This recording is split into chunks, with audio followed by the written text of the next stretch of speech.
여러분, 한 사람이 전도를 받아 예수님을 믿고 거듭나기까지 반드시 누군가의 희생이 따르게 되어 있습니다. 희생 없는 전도가 없다는 이야기입니다. 상상할 수 없는 이야기입니다. 전도는 죽은 자를 살리는 일이기 때문에 그렇습니다. 희생 없이 생명을 살리는 일은 상상하기 어렵습니다. 예를 들면 종종 그런 기사가 신문을 통해서도 우리에게 들려지는데, 한 가족이 차를 타고 가다가 잘못 운전을 해서 그 차가 강물에 빠졌어요. 아버지가 아이들을 살리려는 마음에 그 아이들을 다 살려놓고 본인은 지쳐가지고 물에서 나오지 못해서 죽었다는 그런 기사를 제가 신문에서 읽은 적이 있습니다. 여러분, 이처럼 생명을 살린다는 것은 그만한 대가를 지불할 때 가능한 일입니다. 성경은 예수 그리스도를 믿지 않는 사람들에 대해서 산자가 아니라 죽은 자라고 규정을 하고 있습니다. 로마서 5장 15절 말씀에 보니까 한 사람의 범죄를 인하여 많은 사람이 죽었은즉, 그러니까 여기서 말하는 한 사람은 누구냐면 바로 아담의 범죄로 인해서 많은 사람의 죽음의 노예가 되었다는 거예요. 죽음의 존재가 되었다는 거예요. 아담 한 사람으로 말미암아 이제 모든 사람들은 영적으로 육적으로 영원한 죽음을 경험할 수밖에 없는 죽음의 존재가 되었다는 것입니다. 우리에게 있어서 이 인생 7, 80년은요, 우리에게 있어서는 길게 느껴지지만 하나님, 영혼을 사시는 하나님에게 있어서는 마치 한 경점과 같이 아주 경각에 지나지 않습니다. 그렇기 때문에 우리에게 있어서 우리 인생 7, 80년은 하나님에게 있어서는 생명이 아닙니다. 하나님에게 있어서 생명은 영원한 것입니다.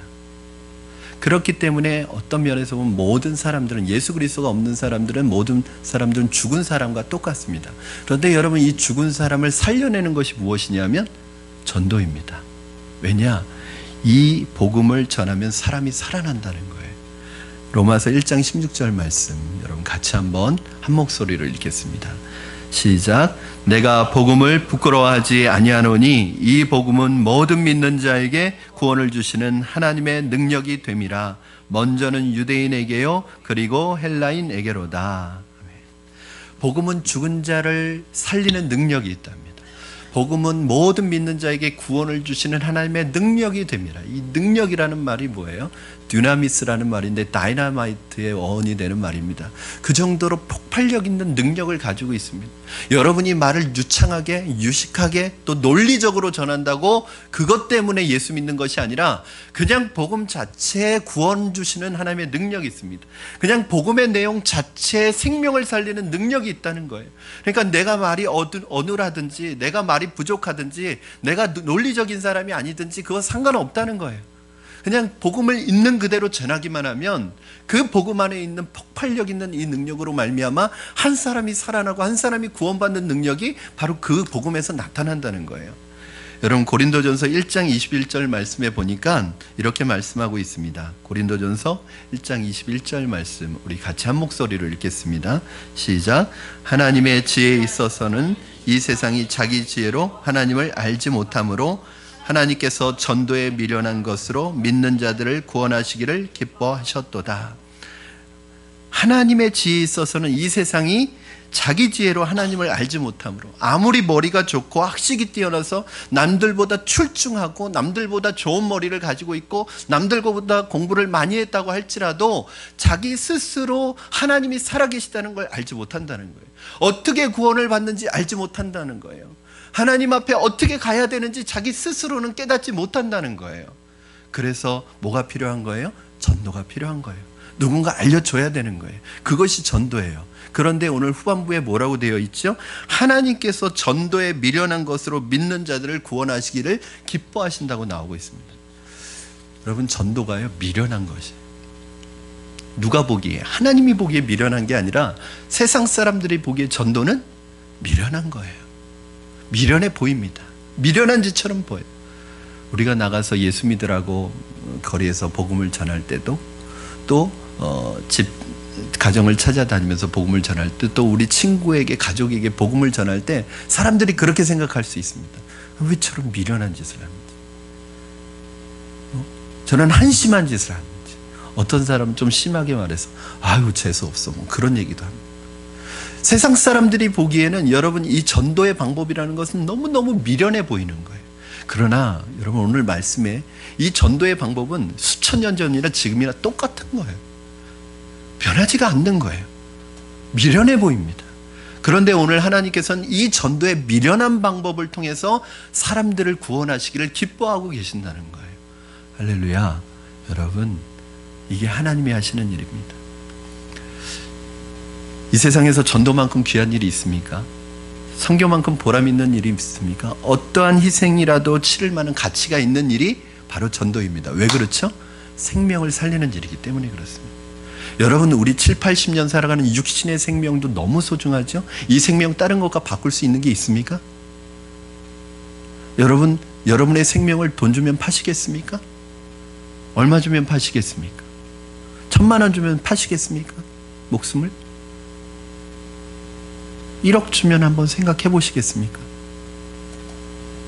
10억 주면 생각해 보시겠습니까? 눈동자가 흔들리는 분이 계신. 여러분 사람의 생명은 돈 주고 살 수 있는 게 아닙니다. 하물며 이 세상에서 살아가는 7, 80년의 육신의 생명도 그렇게 귀한데 영원한 생명은 얼마나 더 말할 필요도 없겠어요. 이 생명을 살리는 일에 만약에 우리가 참여하게 된다면, 쓰임받을 수 있다면 그 희생이 얼마나 가치 있는 희생이 되겠습니까?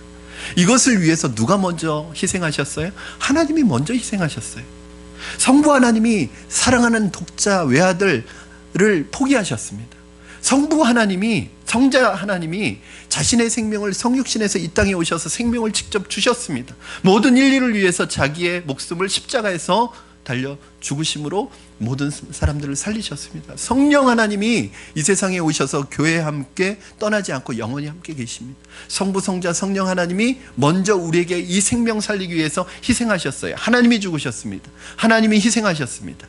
요한복음 여러분 오늘 읽으신 12장 24절 말씀 다시 한번 여러분 읽어보시겠습니다. 시작.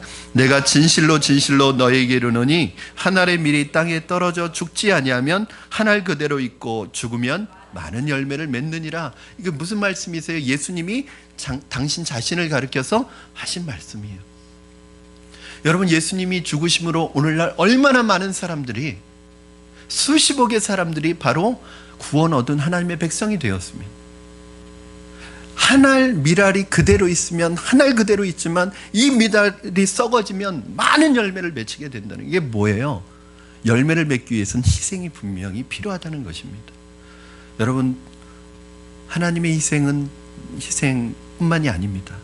여러분 오늘 하나님의 자녀가 되어서 여러분 여기에서 예배드리고 하나님의 자녀가 되어서 구원의 감격과 기쁨을 노래하면서 오늘날 신앙생활을 할 수 있기까지 여러분 말없이 여러분 희생한 분들이 얼마나 많은지 아세요? 누군가 여러분을 위해서 희생했고, 누군가 여러분을 위해서 기도했고, 눈물로 기도했고, 누군가 여러분의 구원받기를 위해서 간절히 기도하면서 섬기고 수고하고 또 자신의 물질을 들여가면서 여러분 오늘 예수님의 제자가 될 수 있도록, 하나님의 사람이 될 수 있도록 지금까지 수고하고 희생한 사람들이 있습니다. 그분들의 노고가 있기 때문에, 수고가 있었기 때문에, 땀이 있었기 때문에, 눈물이 있었기 때문에 오늘 여러분과 제가 여기에서 신앙생활하고 있는 거예요. 여러분 이것을 뭐라고 하냐면 복음의 빚을 졌다고 얘기하는 것입니다.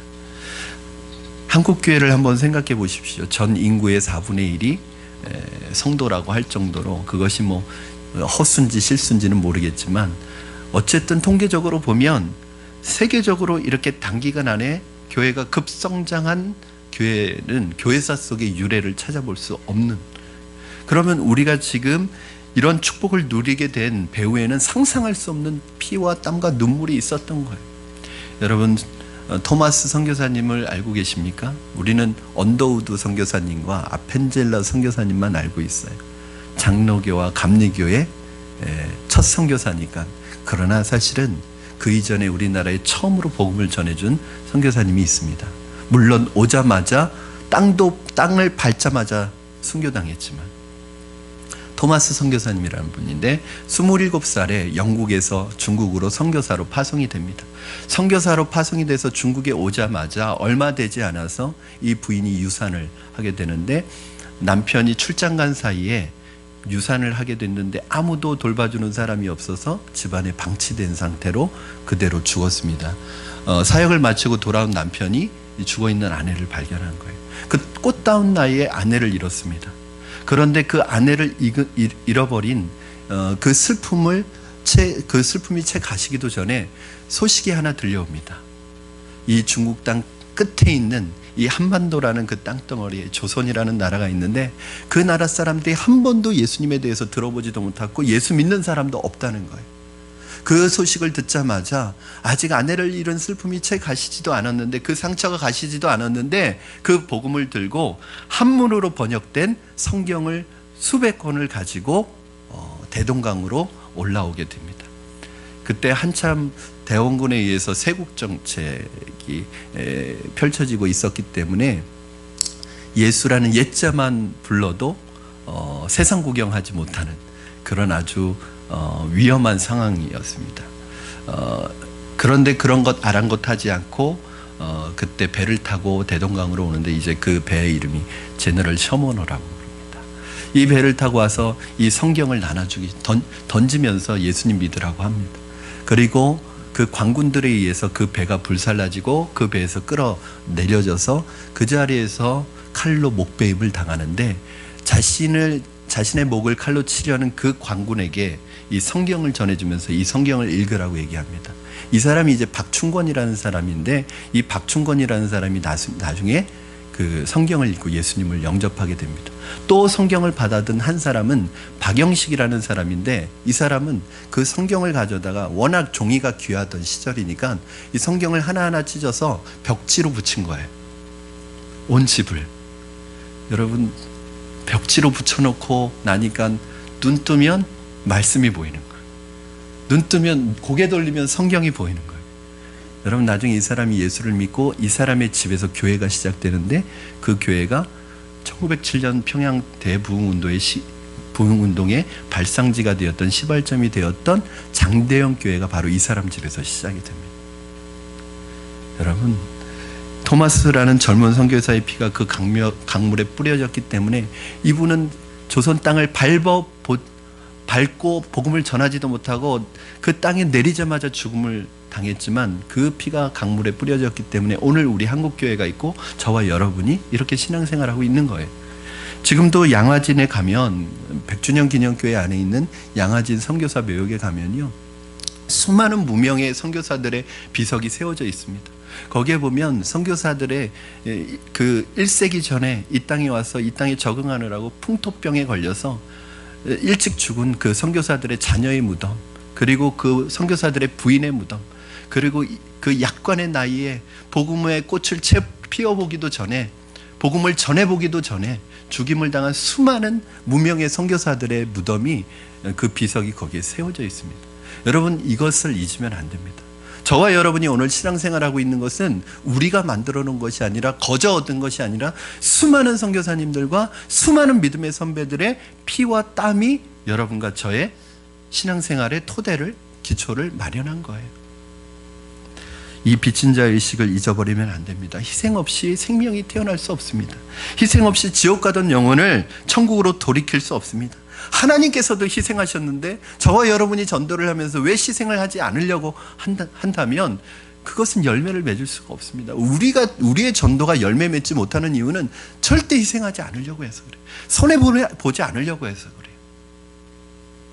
그러나 전도의 역사가 나타나는 현장에 가보면 항상 자신을 희생하는 사람들이 그곳에 있습니다. 여러분, 오늘 본문에 보면은 19절 말씀에 안디옥 교회에 대한, 안디옥 교회가 세워지는 그 이야기가 전개가 됩니다. 19절 말씀, 사도행전 11장 19절 말씀 같이 보겠습니다. 시작. 그때 스데반의 일로 일어난 환난으로 말미암아 흩어진 자들이 베니게와 구브로와 안디옥까지 이르러 유대인에게만 말씀을 전하는데, 잘 아시는 것처럼 예루살렘에 그 성령께서 오순절날 임하셨습니다. 120명의 주의 제자들이 기도하다가 이 성령을 받고 그 꽁꽁 무서워서 숨어있던 이 제자들이 입이 열려져서 복음을 전하기 시작했습니다. 너희들이 죽인 그 예수께서 살아나셨다.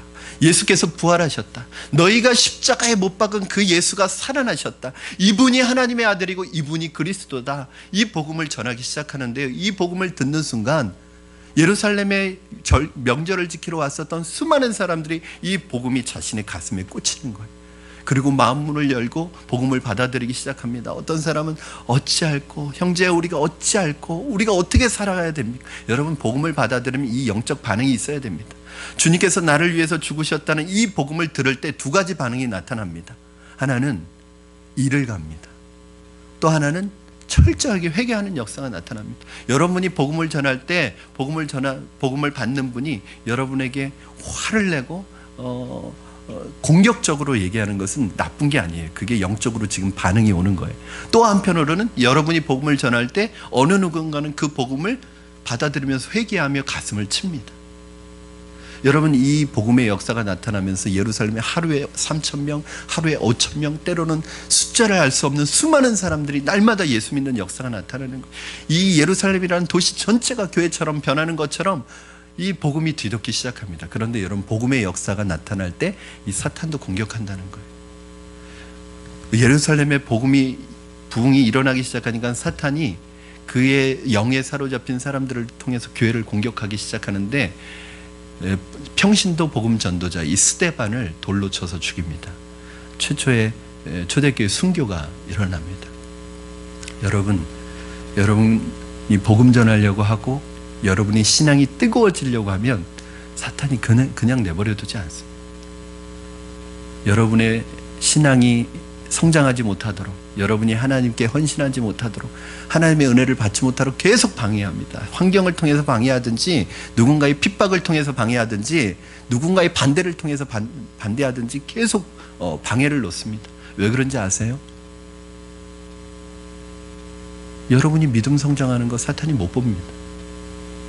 하물며 여러분들이 교회로 인도하는 그 한 영혼이 교회로 인도하는 걸 가만히 놔둘 것 같아요?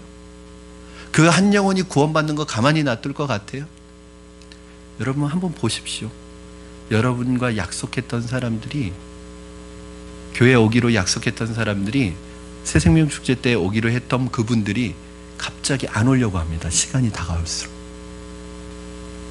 약속했는데 그분들이 약속을 밥 먹듯이 안 지키는 분들이냐? 안 그래요. 굉장히 젠틀한 분들입니다. 세상적으로 보면 굉장히 점잖은 분들이에요.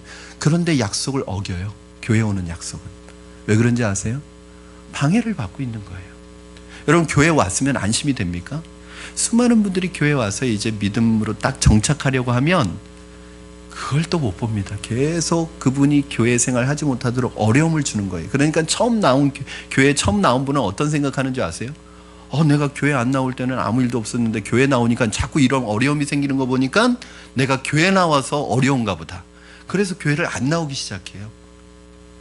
여러분, 한 영혼이 구원받는 건 하늘에서 잔치가 일어나는 기뻐하시는 일이지만, 한 영혼이 구원받는 건 마귀에게는 자기 사람 뺏기는 것이기 때문에 어떻게 해서든 막아야 되는 일입니다. 이 박해가 초대교회에 오면서 이 초대교회에 있었던 사람들이 뿔뿔이 흩어지기 시작합니다. 가족과 헤어지고, 가산을 몰수당하고, 감옥에 갇히고, 뿔뿔이 흩어지기 시작합니다. 그때 이 뿔뿔이 흩어졌던 사람들이 어디를 향해서 가느냐? 사마리아 지방 또는 유다나라 북쪽 지방, 또 안디옥이라는 이 이방 지역을 향해서 가게 됩니다. 자, 우리 말씀을 한번 보겠습니다. 20절 21절 말씀 같이 읽겠습니다. 시작. 그 중에 구브로와 구레네 몇 사람이 안디옥에 이르러 헬라인에게도 말하여 주 예수를 전파하니 주의 손이 그들과 함께 하심에 수많은 사람들이 믿고 주께 돌아오더라. 아멘. 여러분, 이 안디옥 교회는 로마 제국에서 세 번째로 큰 교회였습니다. 큰 도시였습니다. 인구가 그때 당시만 해도 50만이 넘는 화려한 도시였고, 또 경제적으로 번영한 항구 도시이기 때문에 사람들이 그냥 하루하루 쾌락에 빠져서 살아가는 도시, 향락의 도시, 그리고 각양각종의 그런 민족들이 모여서 살기 때문에 우상숭배가 만연한 도시, 그리고 성적으로 타락한 도시가 바로 안디옥이었습니다. 그곳에 이제 이 핍박을 피해서 복음을 들고 들어오는 성도들이 있는데, 대부분의 성도들은 헬라인 유대 사람들에게 복음을 전했는데 구브로와 구레네 형제 몇 사람들이 헬라 사람들에게 복음을 전하기 시작했습니다. 그런데 놀라운 일이 일어났습니다. 그들이 복음을 전하자 주님의 손이 그들과 함께 하셔서 전혀 믿을 것 같지 않던 이 타락한 사람들, 전혀 믿을 것 같지 않던 자신은 스스로 똑똑하다고 생각하는 이 교만한 사람들에게 복음이 들어가는 거예요. 예수를 믿기 시작하는 거예요. 수많은 사람들이 예수를 믿는 거예요. 여러분이 생각하기에 저 사람 예수 안 믿을 것 같은 사람이 예수 잘 믿습니다. 그러니까 여러분이 사람을 가리지 마세요. 저 사람은 제외, 이 사람은 교회 데리고, 그러지 마시고 전혀 예수님 안 믿을 것 같은 분이 예수님을 잘 믿는다니까요. 우리 지난번에도 우리 새생명 축제 첫 번째 영상 보셨잖아요. 우리 본인이 없어서 얘기하는 거예요. 일부 예배 때는 얘기 안 했어요. 우리 차경순 성도님이 작년에 새생명 축제에 올 때 우리 양재 집사님이 어떻게 데리고 왔냐면, 인도에 오는데 언니 나는 한 번만 가고 안 갈 거라고 하고 왔대요. 그런데 한 번 진짜 왔어요. 그리고 한 2, 3주 후에 다시 온 거예요. 등록을 했어요. 그래서 제가 한 번 오셨던 분인데 어떻게 오셨을까 하고 등록을 해서 면담을 하는데, 그때도 그렇게 얘기하시더라고요. 목사님, 저는 계속 다닐 거 아니에요. 한 4주만 다녀보고 안 다닐 거라요. 왜 오셨냐고 그랬더니 그냥 뭔가 느끼는 게 있어서 오긴 왔는데 4주만 다닐 거니까 너무 큰 기대는 마시래. 여러분, 목사하고 첫 대면에서 이 얘기를 하는데 그 면전에서 나 안 나올 거니까 기대하지 말라고 그러는 성도는 제가 지금 처음이었어요. 제가 당황스러웠어요. 근데 여러분, 그게 마음대로 안 되는 거예요. 본인이 나와서 4주 나오는데 그 4주 동안에 역사가 일어난 거예요. 이분이 은혜 받기를 시작하는데요, 4주 동안 내내 울면서 예배드립니다. 그리고 지금 1년이 지났는데 지금 밑에서 주일학교 교사하고 계세요. 수요 예배, 금요 심야 모든 예배를, 오늘도 일부 예배 드리시는데 눈물로 예배를 드리세요. 하나님께서 나를 구원해 주신 그 기쁨과 감격이 이분에게 아직도 뜨겁게 있는 거예요. 그리고 올 봄에 세례 받으셨잖아요. 이분의 인생이 달라졌습니다. 지금도 뭐라고 고백하는지 아세요? 목사님, 사실은 작년보다 지금이 상황이 훨씬 안 좋대요. 너무 힘든 상황들이 많대요. 그런데 마음이 평안해요. 마음이 기쁨이 있어요. 오히려 힘들지가 않아요. 상황은 힘든데 내 마음이나 삶은 힘들지 않대요. 여러분, 이게 주님 만난 사람의 고백입니다. 그러니까 누가 예수 믿을지 몰라요. 여러분이 예수 믿을 것 같다고 생각하는 사람은 아마 오래 갈 수도 있어요. 그러나 예수 믿을 것 같지 않은 사람이 뒤집어지면 한순간에 뒤집어집니다.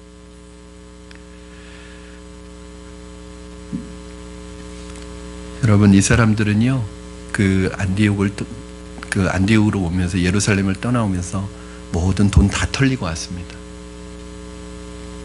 가족들과 뿔뿔이 헤어졌습니다. 가지고 있는 것 아무것도 없습니다. 어디로 가야 될지 누구에게 기댈 사람도 없습니다. 남아있는 것이라고는 생명 하나밖에 없습니다. 한마디로 말하면 이 사람들은 예수 믿다가 신세 망친 사람들입니다. 세상 사람들이 볼 때 예수 믿다가 모든 걸 다 잃은 사람입니다. 이 정도로 신세 망쳤으면 여러분과 저 같으면 어디 가서 예수 믿으라고 못할 거예요. 그런데 이 사람들은 그 남아있는 생명 하나까지도 하나님 앞에 아깝지 않게 바치면서 가는 곳마다 복음을 전하는데요, 그러니까 기적이 일어나는 거예요. 이 짧은 기간 동안에 이 안디옥 교회가 왜 이런 놀라운 부흥이 일어나는지 아세요? 이 안디옥 교회가 신약 성경에서 가장 유명한 교회잖아요. 이방 선교를 처음 시작했던 교회고, 이 안디옥 교회 때문에 저와 여러분이 지금 복음을 듣고 있는 거예요. 어떻게 이 일이 일어날 수 있는가? 가장 희생 많이 한 사람들이 복음을 전했기 때문에 그렇습니다. 여러분, 아무것도 남아있지 않은 사람들이 이 복음을 전하는 것을 보면서 그 복음을 듣는 사람들이 예수가 무엇이길래 저 사람들은 예수님 때문에 다 빼앗기고 남은 것이 하나도 없으면서 저렇게 얼굴에 기쁨이 충만해서 예수 믿으라고 하는 걸까? 정말 예수가 그렇게 좋은 것일까? 영생이라는 것이 그렇게 소중한 것일까? 그 사람들의 마음을 움직이기 시작했어요. 여러분, 우리 예수 믿는 사람들은 얼굴 표정 하나하나 책임지셔야 합니다. 40이 되면 얼굴에 책임을 지라고 그랬는데 우리는 40까지 갈 필요도 없습니다. 예수 믿고 나서 여러분 구원받으면 여러분 얼굴에 책임을 지셔야 합니다. 여러분 얼굴을 보면서 저 사람은 뭐 저렇게 예수 믿다가 힘들고 어려움에도 불구하고 저 사람 얼굴에는 뭐 저렇게 기쁨이 충만하고 저렇게 예수 믿으라고 그럴까? 예수가 그렇게 좋은 건가? 영생이 그렇게 소중한 건가? 그런 마음이 들도록 여러분 하셔야 합니다. 우리 스스로 진지하게 자문자답해 보아야 합니다. 나는 한 영혼을 구원하기에 얼마나 값진 대가를 치를 각오가 되어 있는가? 여러분, 그만한 대가 치르지 않고 어떻게 죽은 영혼을 살릴 수 있겠습니까? 어떤 경우에는 인간적으로 멸시를 받을 때도 있습니다. 돈을 들여야 할 때도 있습니다. 돈을 써야 할 때도 있습니다. 그렇다고 그 사람이 감사하다고 하지 않습니다. 우리의 마음을 알아주는 것 아닙니다. 바쁘지만 어렵게 시간을 내서 사람을 만나야 될 때도 있습니다. 우리가 그렇게 어려운 시간을 쪼개서 그 사람을 만나서 그 사람에게 복음을 전하고 그 사람을 위해서 섬겨주었다고 그 사람이 고마워하지 않을 수도 있습니다. 대갚아주지 않을 수도 있습니다. 그래도 우리가 그 일을 해야 되는 이유가 무엇이냐면 바로 생명을 살리는 일이기 때문에 그렇습니다. 여러분, 생명을 살리는데 여러분 왜 그렇게 우리는 우리의 것을 쓰기 어려워요? 왜 희생하지 않죠? 왜 복음이 전해지지 않는지 아세요? 왜 다른 사람을 감동시키지 않는지 아세요? 내가 희생하지 않아요. 복음을 전하면서도 손해보지 않아요. 내 거 그대로 가지고 복음 전하는 것이 여러분 가능하다고 생각하십니까? 지미 카터 전 대통령이 쓴 왜 최선을 다하지 않습니까? 라는 책에서 수십 년 전 자신이 출석하는 교회에서 해마다 전도 집회를 하는데 그때마다 이 지미 카터 대통령이 1년에 14가정씩에게 복음을 전하고 교회로 인도했다고 합니다. 그러니까 이것을 10년 동안 했대요. 이게 목표였던 거죠. 1년에 14명에게 14가정에게 복음을 전한다. 그런데 실제로 10년 동안 14가정씩을 교회로 인도했대요. 그런 10년이면 몇 가정이겠어요? 너무 죄송합니다. 어려운 걸 여쭤봐서 140가정이죠. 그런데 이분이 나중에 주지사에 출마해서 선거운동을 다니는데 3개월 동안 30만 명을 만나서 악수하고 일일이 악수하고 인사하고 그의 주지사에 당선이 됐습니다.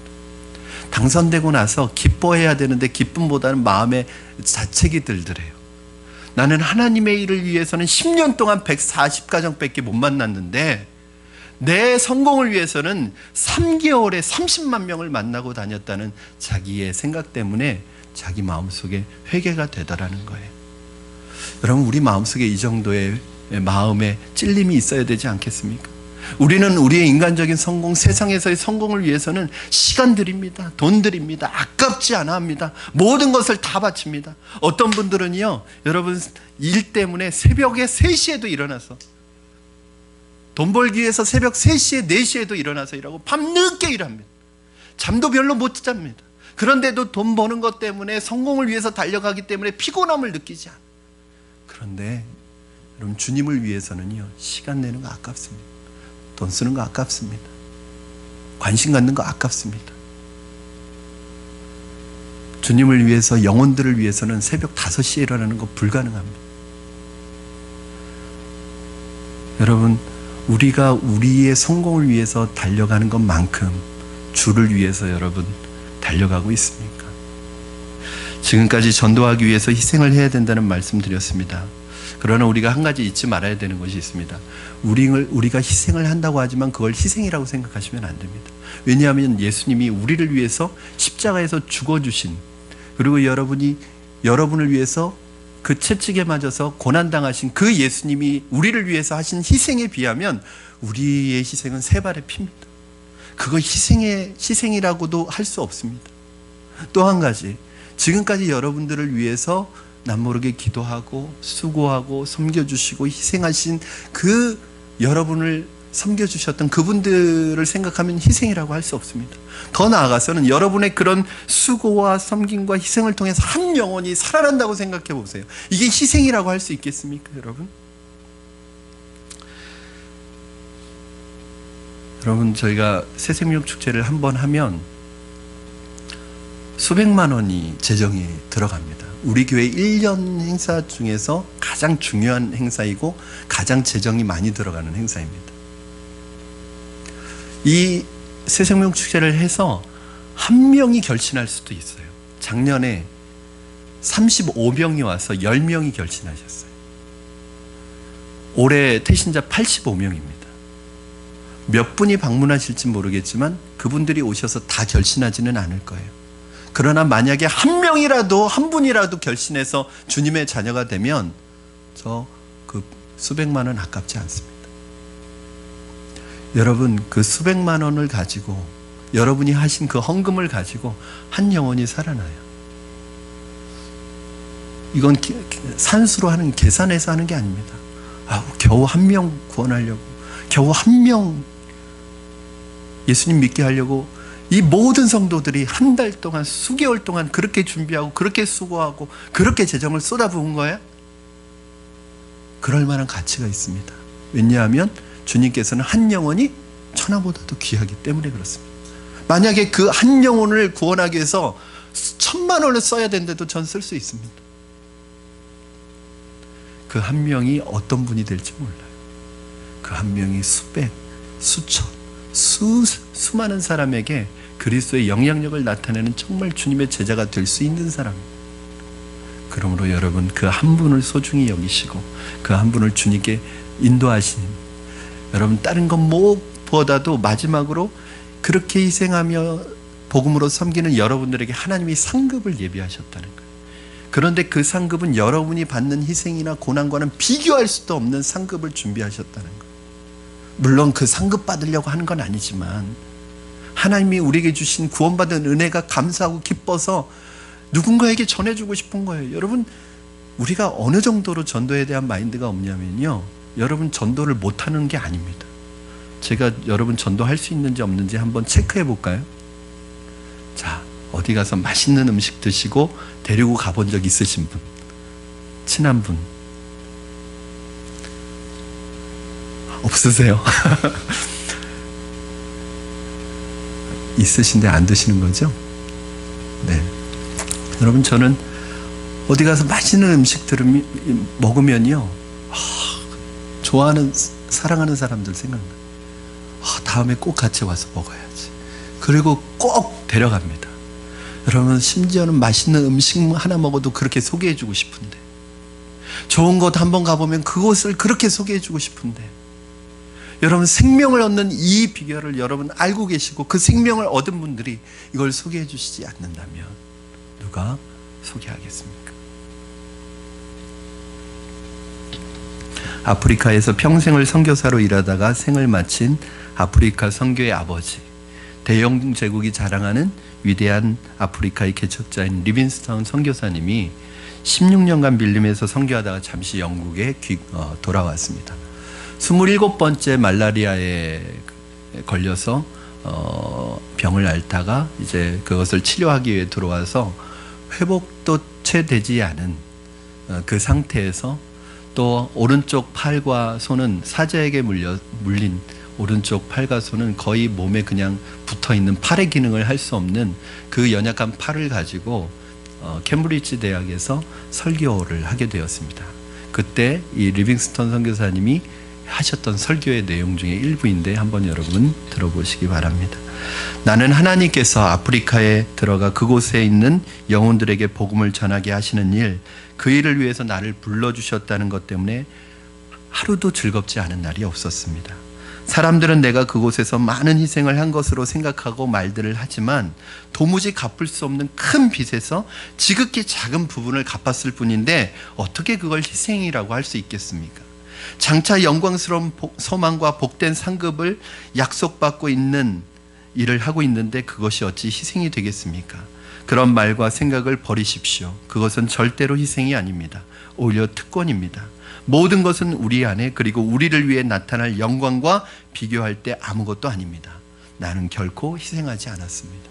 여러분, 이런 마음으로 복음을 전하고 이런 마음으로 선교를 하는데 역사가 일어나지 않으면 그것이 기적이죠. 여러분, 사랑하는 사람을 위해 내가 희생한 것을 희생이라고 생각하십니까? 여러분이 누군가 사랑을 하는데 그 사람을 위해서 내가 수고하고 섬기고 희생한 것을 희생이라고 생각하십니까? 만약에 희생이라고 생각되면 여러분들이 그것을 하신 동기가 순수하지 않은 거예요. 왜 부부 사이에 서로 갈등이 있어요? 내가 당신을 위해서 희생했는데 왜 당신은 아무것도 안 하냐? 이거 아니에요. 왜 당신은 나를 채워주지 않느냐? 그거 아니에요. 그 순간, 그 말을 하는 순간 그건 희생이 아니에요. 희생이라고 생각하면 안 됩니다. 누가 시켰나요? 내가 좋아서 하는 것이고, 내가 사랑해서 하는 것이고, 감사해서 하는 것이고, 기쁨 때문에 하는 것이지. 되돌려 받으려고 하시나요?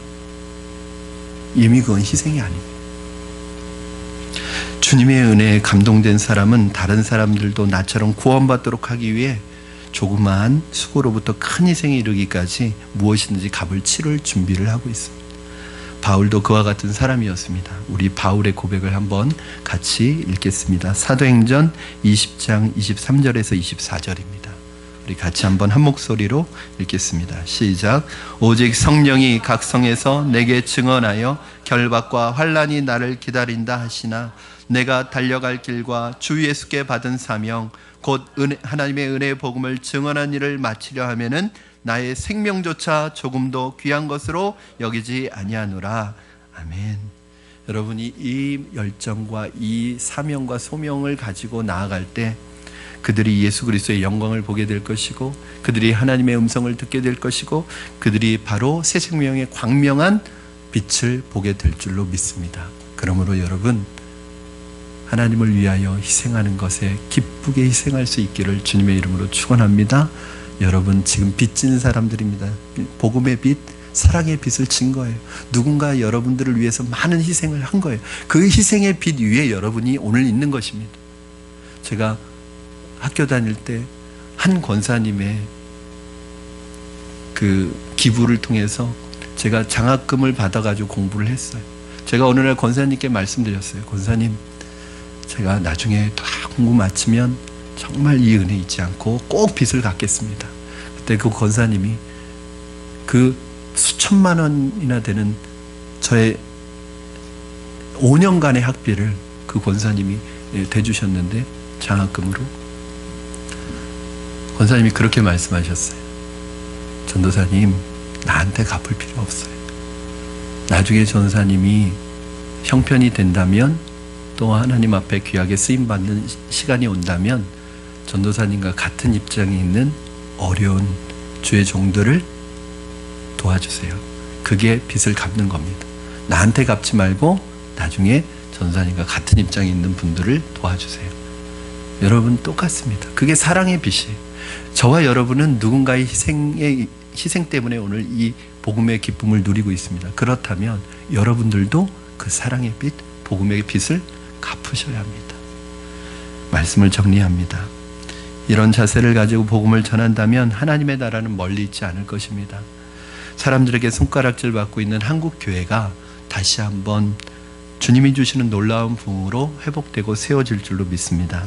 안디옥의 복음화를 위해 기꺼이 희생을 감수했던 이 소수의 사람들을 사용하신 하나님께서 오늘 우리 이웃을 위하여 우리 한국교회를 위해서 세계 복음화를 위해서 우리를 사용하시기를 주님의 이름으로 축원합니다.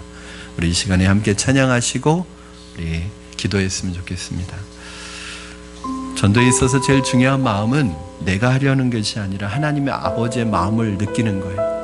잃어버린 아들을 찾으시는 마음. 여러분, 아이를 잃어버린 부모의 마음은 갈기갈기 찢어집니다. 사랑하는 다른 아이들이 물론 우리 집에 있지만 어딘가에서 길을 헤매고 있을 그 잃어버린 아들 하나 때문에 마음이 거기 계속 가 있는 거예요. 생업도 포기하고 전단지 뿌려가면서 찾아다니는 거예요. 하나님의 마음이 어디 있는지 보셔야 돼요, 여러분. 지금 하나님의 마음은 어딘가에서 방황하고 있을 영혼을 하나님께서는 생각하시고 그 영혼이 돌아오길 기다리고 계십니다. 이 아버지의 마음을 알아들이는 것이 효자예요. 부모의 마음을 알아들이는 게 효자예요. 하나님의 마음을 아는 것이 바로 우리의 모습입니다. 오늘 그 주님의 마음을 알고 그 주님의 심장으로 마음으로 느끼게 하시고 하나님 우리의 발과 손이 주님의 발과 손이 되어서 복음의 자리로 나아가게 하여 주시옵소서. 그러한 마음으로 우리 찬양 드리고 기도하시겠습니다.